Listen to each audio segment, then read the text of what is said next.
Welcome to Let's Grow Texas Ag, showcasing unique farm and ranch stories of the South Texas coastal plains.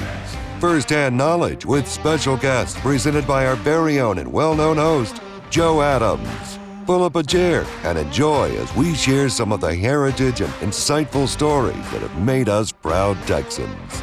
Let's Grow Texas Ag, sponsored by Shearer Kubota. All right, on this edition of Let's Grow Texas Ag, we're going to be visiting with our friend, Mr. Trey Ruschhaupt of Ruschhaupt and Son Ranch. He is the Ruschhaupt, and he is the son. Trey, how are you, sir? I'm doing great. Good to see you, Joe. Good to see you. Known you for a long time. Yes, sir, we have. It's awful good to be here. Got a beautiful day to shoot it. Yes, we do. Let's go look at the ranch. All right. Sound like an idea. So, Mr. Trey, we're starting off up here on top of a hill right up here over the Guadalupe River. And it's absolutely a gorgeous place, and that's the house. This is the hill you grew up on. It is. Got a little chorus of cow dogs over here. Yeah, you do. And y'all still do all your cow work of horseback and with dogs. We do. Yes, we do. Well, how'd you get involved in all this? Born into it. Born into it. When I was 7 years old, I was driving a tractor, raking hay. This is oats down here that we planted for winter grazing. And in the fall, we'll pull our small calves off and put them on here to give the mamas a chance to put some fat back on and rebreed. So we'll run them on these oats until about April, and then we'll sell them because the oats will start going to seed. Some of these are replacement cattle, some of them are just cattle we've got to grow up to sell. Where do you do your marketing at? Whoever gives me the most money. Yeah. You sell them all off the ranch? I go sale barn with some, but most of them I'll try to put them together and load lots and sell directly to the feedlots. Got a lot of Charolais influence? Yes. Starting to put more black in. We're getting putting some Brangus bull, some of those Hereford type cows. Those out there, those red ones, those are replacements. But there's sure one thing about it though. You take a lot of them old Brahman females that have a touch of ear to them along this Gulf Coast region back in here. They sure good doers, and you can put any kind of bull you want to on them. Yep.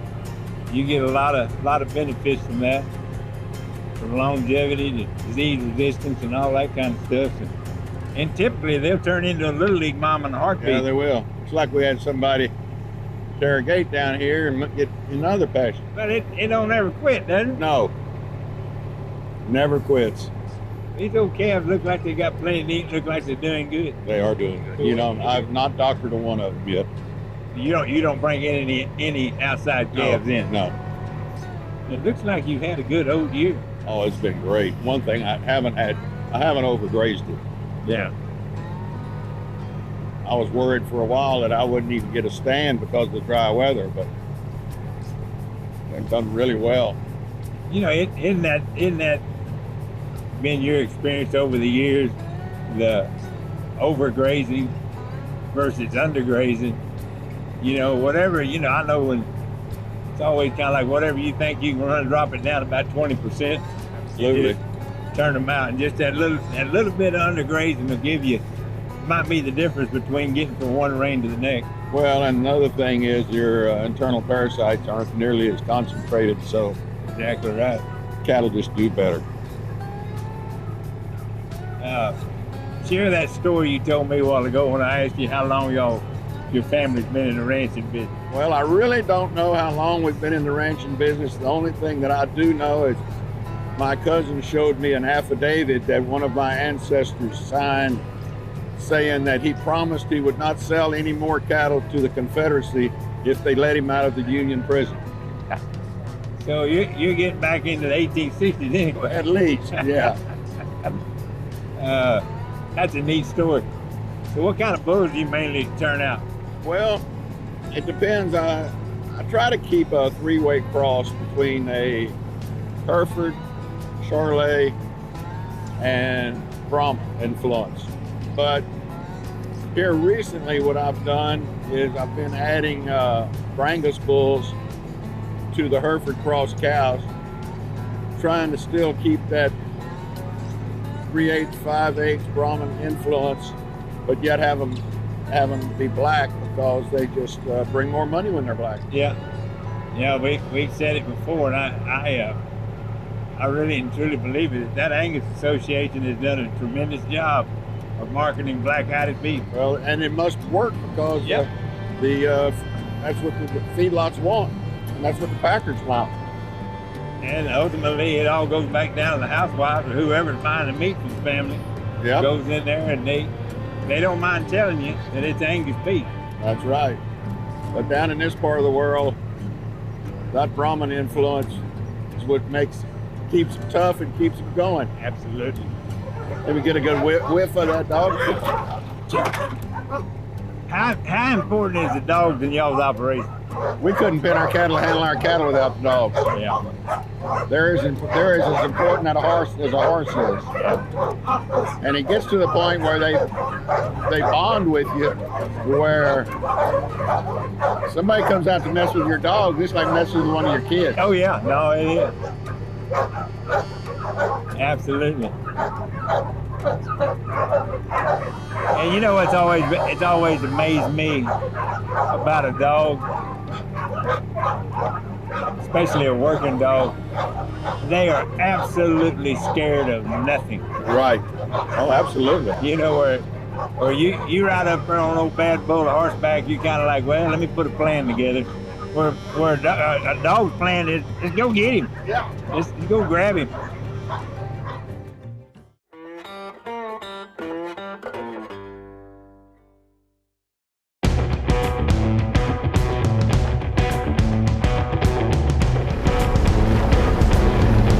This is the easy way to haul hay. This bale I'm picking up weighs about 1,500 pounds, and it's a lot better than the old days with square bales when you had to handle every one of them by hand.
Trey, you went to school down at Texas A&I. I did, yeah. And now the way I understand it, your daddy called you one day and said what?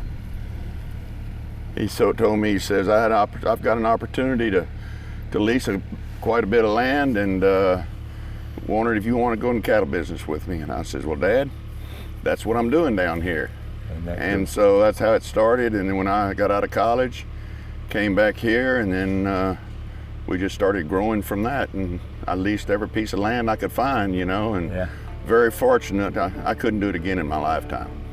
But we've been very blessed, and the ranching has been good to us, and I just hope to keep it in the family and see how many more generations we Yeah, can you go. know, somehow or another, I think that probably what you got going on here is probably going to end up staying that way. I hope so. What all kind of changes have you seen since when you came wow. back to work with your dad?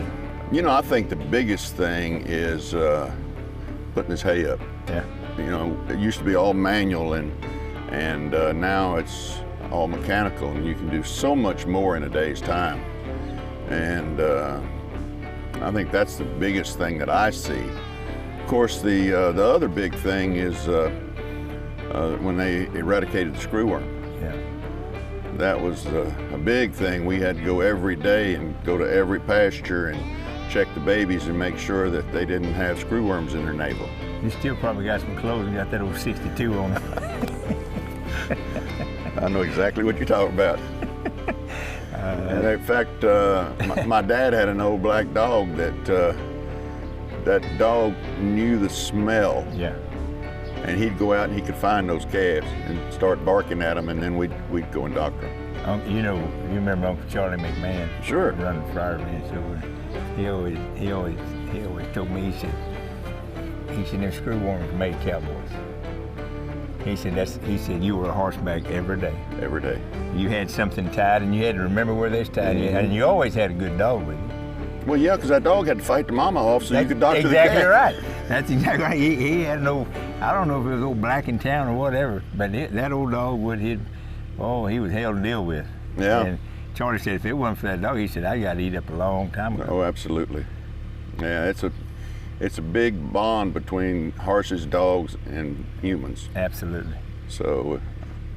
The horses know what they're doing, the dogs know what they're doing, and a lot of times they're there to keep you out of a wreck. Well, then they're there to make sure you don't do what you're not supposed to do, you know?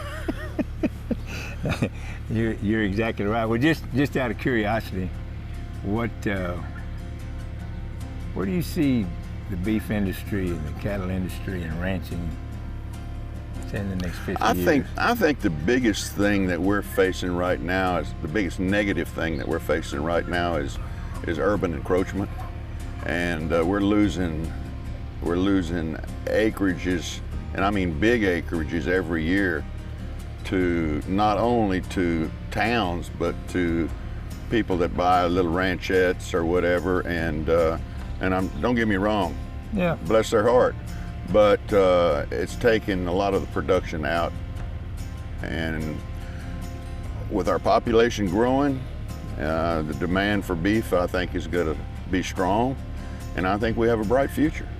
I think we do too, and I think that there's, you know, and of course I'm a big advocate for 4-H and FFA programs, and there's some great kids that come through those programs, and this being the springtime of the year, all the stock shows are going on, and you get to really see a lot of kids that are involved in it, which is something I dearly love.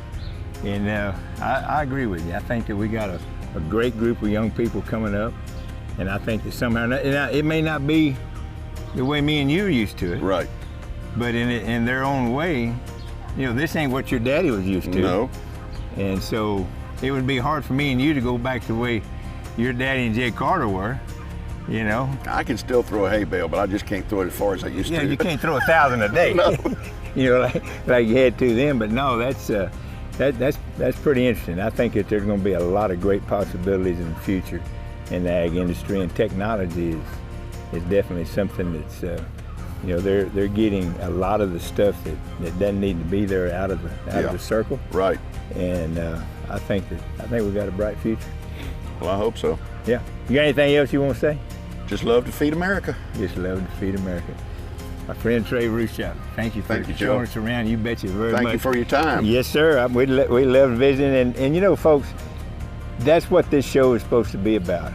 Showing what people do outside and they're involved in agriculture, and hopefully we'll spark an interest in young people somewhere to get out there, and the next time maybe a young person sees you and says, Right. Hey, I saw you on that show, tell me about it. Yeah. You know, something like that. So that's always a very positive thing. So don't forget it. Hey, and if you know somebody that needs to be highlighted on our show, get a hold of somebody. Let's talk about it. We'll see if we can't get them involved too. So we certainly appreciate everybody tuning in on this edition of Let's Grow Texas Ag.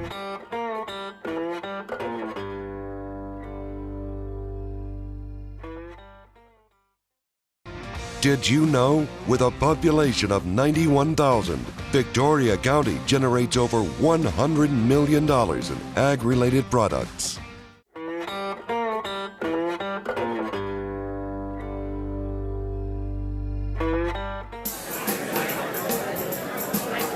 Here comes trouble.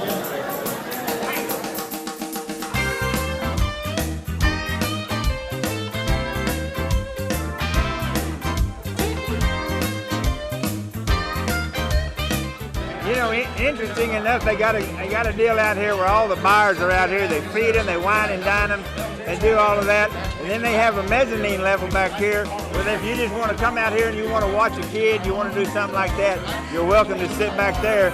But theoretically, everybody out here is going to be a potential buyer. So they're going to feed you, they're going to wine and dine you. It's going to be a big time at the old sale tonight.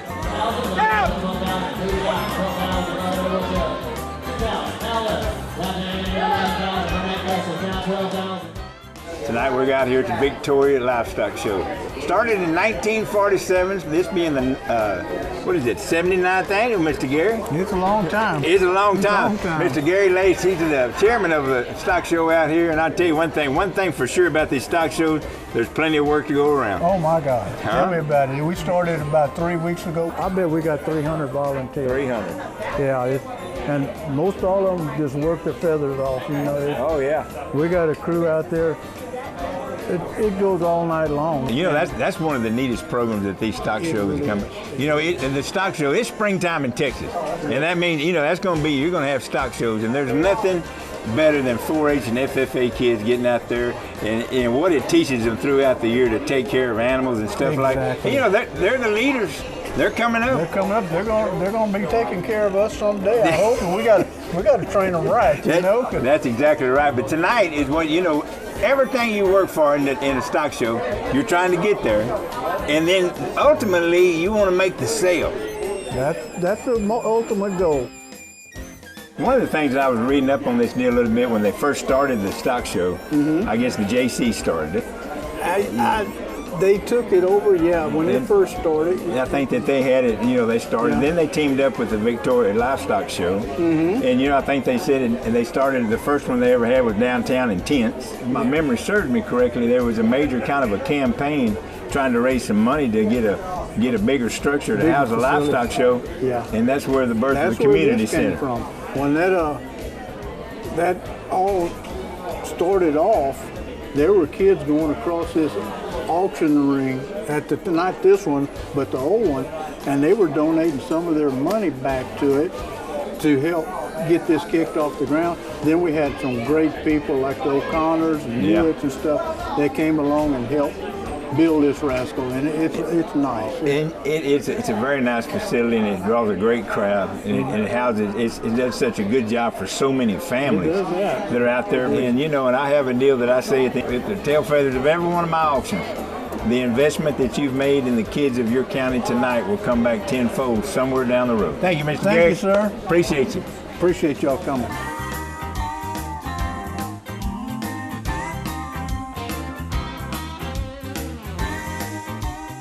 I'm going to give you a little bit of an insight here. Everybody out there has been to an auction.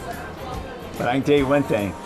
Until you've been to meet the auctioneer out there, Mr. Lane Marbach. He's out there. Man, you're doing a good job out there tonight. Thank you. You're rocking and rolling on the first 20 anyway. Yes, sir. It's important everybody comes out here to support the youth, and you know you want to do all you can for those people, because all these business owners, I mean, everybody knows like cattle business and agriculture. You know what it costs, and it's the same deal with everybody that comes out here.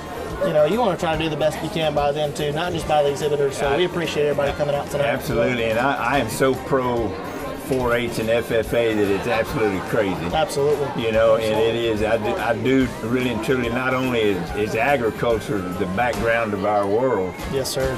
But the kids that are involved in agriculture are the backbone of that. Right, they're the future. They're the future. And so it's so important for these kids to be out here and get supported by the community. So, I mean, it's all about the community. It's all about the kids. It's all about small businesses that are here in Victoria County. Just like Mr. Gary said, this is truly a family event. Absolutely. And so that is so cool. So anyway, thanks again, Brother Lane. Thank you, Joe. Hang in there, man.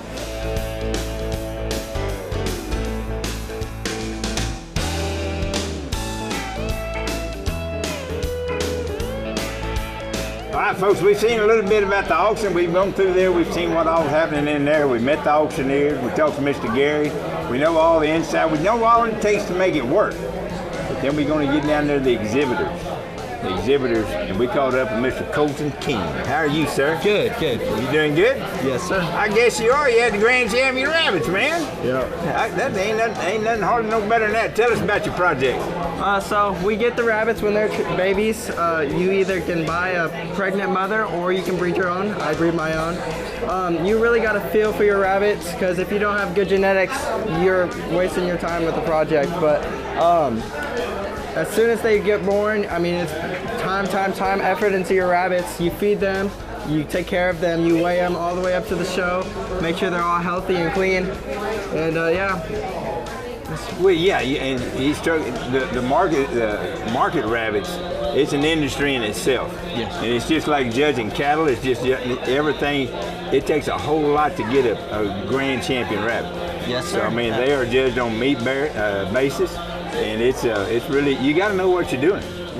How many years you been doing this? This is my 7th year of doing this. So. 7th year, and you're in the 4-H or FFA? I'm in 4-H, yes, sir. You're in 4-H. Yes, sir. You showed over here 7 years? Yes, sir. And what grade are you in? I'm a sophomore at East High School, so. You gonna show next year? Yes, sir, I am. You know, one of the things, you got to get up there and you know, this is the best time of the world right here. You get to go to the auction. Yeah. How much do your rabbits bring? $4,000 this year, so. $4,000? Yes, sir. That's pretty good payday. Yeah, it's really exciting to see how all my hard work has paid off so far. And have you done rabbits every year? yes, sir, I have. You gonna do them next year? Yes, sir. It sounded to me like you got that deal figured out. Yep. But one of the things, you get out there, you win it, you get your money and all that kind of stuff. But I can tell you one thing that'll stay with you a long time is that Grand Champion belt buckle. Look at that right there. Ain't that pretty? Colton King, it's a pleasure being visiting with you, my friend. You too. Congratulations on your Grand Champion Market Rabbits. Good luck in next year.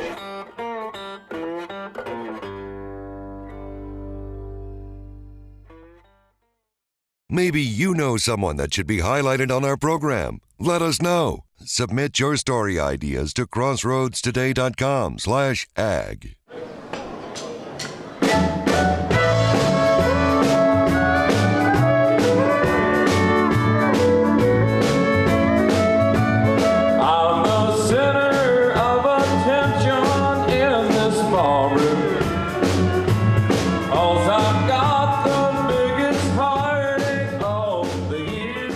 Folks, anytime y'all are traveling around DeWitt County in Cuero, Texas, in about the first part of April, y'all need to hunt up Lindenau Hall.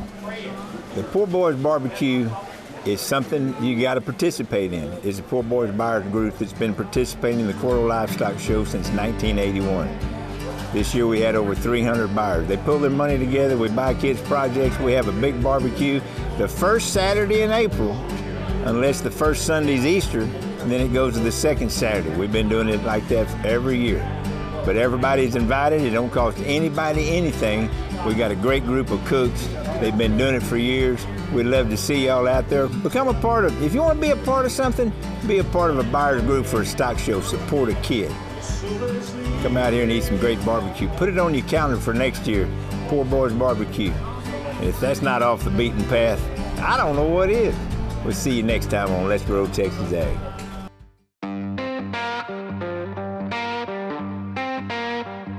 You've been watching Let's Grow Texas Ag. Visit our website for more information and program schedules.